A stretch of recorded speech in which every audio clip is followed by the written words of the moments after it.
Addis Nola. Addis Nola. Woo! Woo! We have talked about his restaurant, Addis Nola, a few times already on the show. Now let's talk to him about the Ethiopian food, about his neighborhood, the African influences in our Creole food, and just black-owned restaurants in the city, which you're one of the leaders of. And this, the segment is called It's on the Table, brought to you by Blue Runner Foods. Welcome, Prince. And I got to ask you, woo, Addis Nola, as someone who announces things, how did you come up with that? Man, I think that one just came from the soul. You know what I mean? Even when you say Would you it, do it, please? you got Addis Nola. Woo! Oh, man, that feels You just good. feel it. It came from the soul. It actually came from COVID, right? Like a lot of interesting things came from COVID. A lot of, tough things came, but Yeah. we were in the trenches, city shut down March 16th, unemployed, you know what I mean? Right before, not too long before that, I was a college dropout, mind you.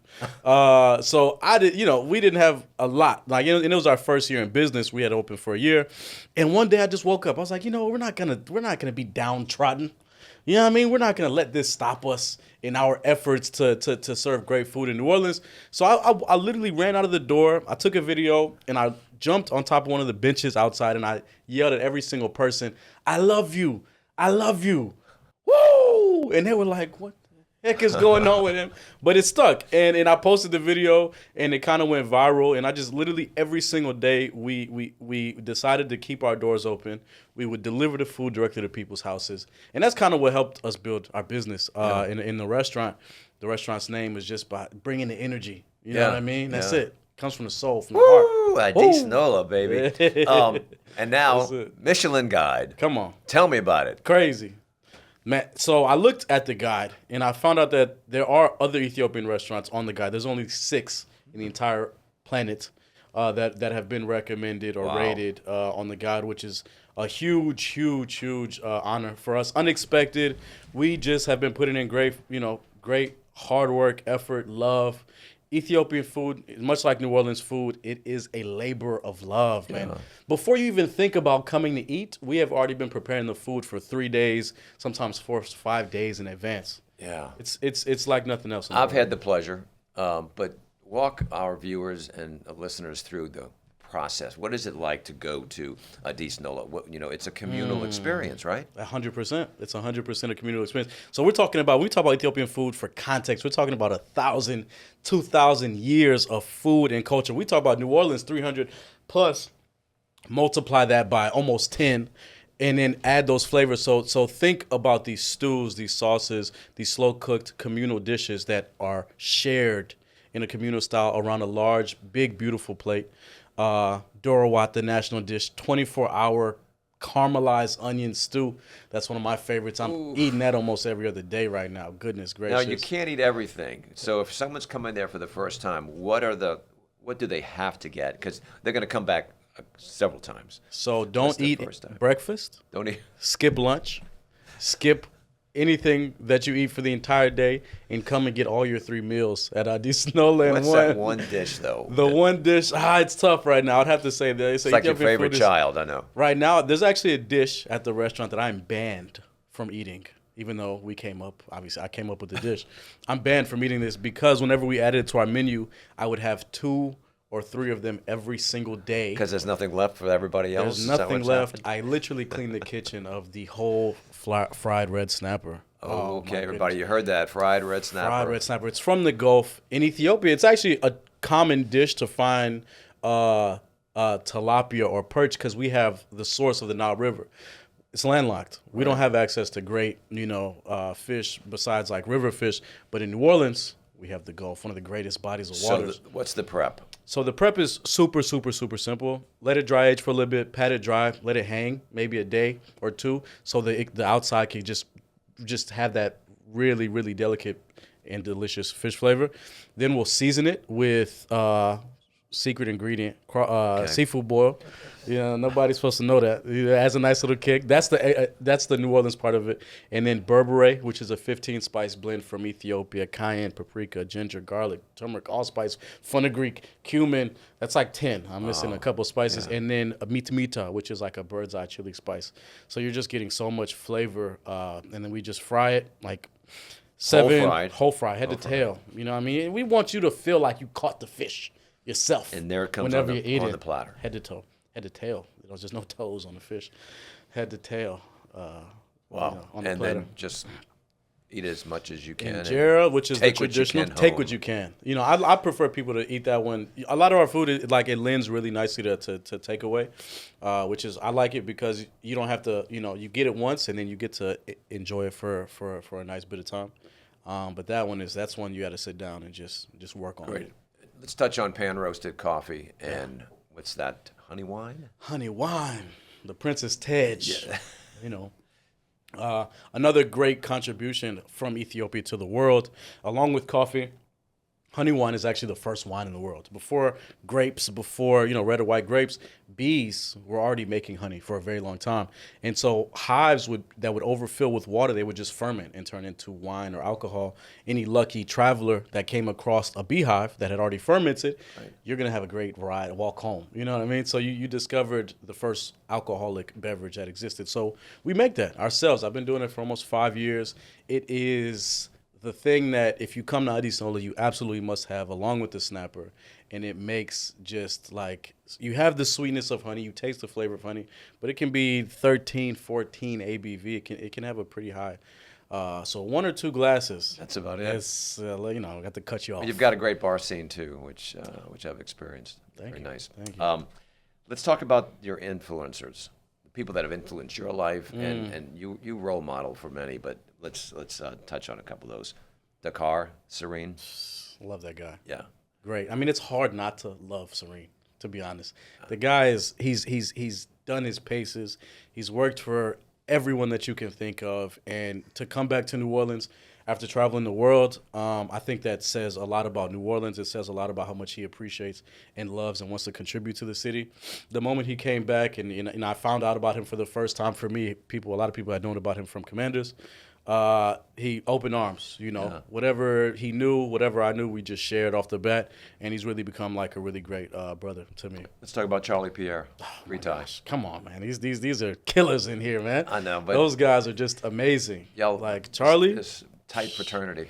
I spent a lot of Mardi Gras. I spent Mardi Gras Day with him actually, since he's right off of the route for Zulu on Basin.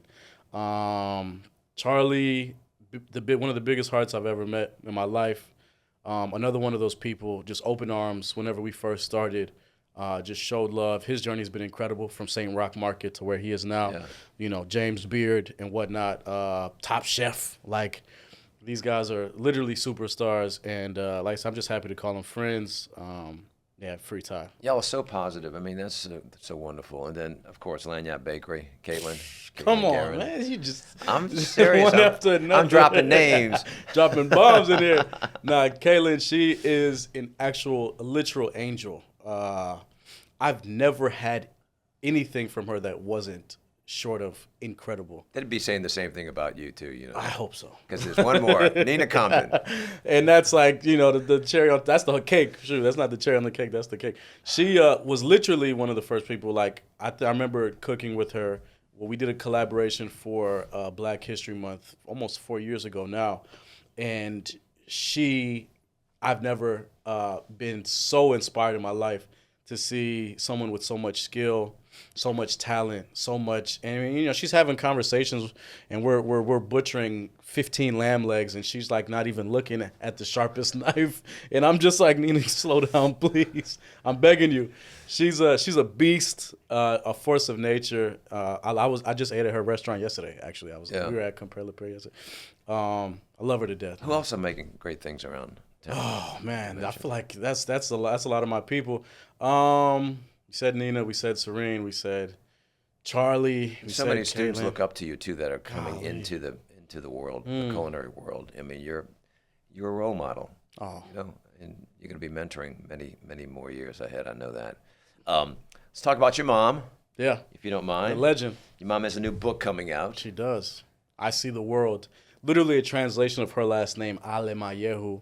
And for those who don't know, we've been here for several decades now. She was a professor at SUNO, Southern University of New Orleans. Yeah.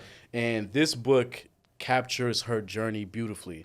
Mind you, she left Ethiopia at 12 years old. Her father was a royal guard. Africa directly to New Orleans? No, it's and this is what the book talks about. She literally from continent to continent to continent, 3 different continents from 12 years old, orphaned essentially, her and her 6 other siblings. They sent her to Czechoslovakia at the time, in Kilboki, a place with only 2,000 people. She had to learn the language. She's probably one of the first black people to end up in this part of the world. I'm almost 100% sure of it. Found her way there, met my father, ended up in Portugal. From there, moved to Angola, who had just, left the colonial era. So they just left the civil war, or was in a civil war at the time where I was born, and then somehow found her way to New Orleans. It is a intertwining, a incredible journey for our family that somehow, some way ended up in New Orleans. Yeah, and Addis Nola is a family-run business. Yeah. I mean, it's the heart and soul of what makes y'all great. We're all involved, Pops is in the kitchen. I'm begging him to stop, but he doesn't want to do anything else. My mother, she's still, doing our finances since her background is in finance. And I'm just doing my best to keep. You're doing a good thing there. Seats full. Talk about the neighborhood. I mean, Bayou Road, it's such an important hallmark or just center of New Orleans. I mean, and it's so full of life. Full of life, full of history. And like I always say, Bayou Road just beautifully entwines into our story. That's a road that there's history of, they say that information 2,000, 3,000 years of indigenous Choctaw, using that as a thoroughfare for trade from the Mississippi to Bayou St. John. So we resonate heavily with what's happening over there. Beverly McKenna, what she's built over 4 decades. Fantastic. With citizen powerhouse. Amazing. 9 Black-owned businesses. That are all really, really her doing museum well. on Esplanade. Her museum right there at Les Musées. Incredible story, incredible people. And we hope that, the goal for us was always just to make that be a shining light in the city. We want that to be a beacon, for whenever you come to New Orleans, if you have time. I know everybody wants to go to the French Quarter. I know everyone wants to go uptown. But come to Bayou Road. Come see what's happening. Come get a... it's a good time to come. You've got a little festival coming up there in your neighborhood soon, so it'll be another reason to hang out. Home Fest. Yeah. And we'll we'll be doing a cookout for the 4th of July this year. Falls on Saturday. So we're going to cook up some good food and have some other people, other chefs that we love involved as well, too. What are your wishes for the year? Love. That's one thing that I just want. I just want everybody to feel love, man. I think the things that we see in the world that are, is shocking is because people just didn't feel enough love growing up or being raised. So whenever we're cooking, that's what we put out. When us on Bayou Road, that's all we want for the neighborhood. So I think I really want a lot of people to just feel love, man, and appreciate it. Well, ladies and gentlemen, Prince Lobo, you give off that love all the time. And let's just say it one more time. Woo! We got to say it from the beginning. Addis Nola! Addis Nola! Woo! Woo! Let's do it. All right. Thank you for being with us today. All right. Hey, y'all. Go ahead and hit that subscribe button on our YouTube channel and turn on your notifications. Please follow us. We've got new shows each and every week. And a very, very special thanks to all of our sponsors who are making this possible. Have a great day, and we'll see you next week.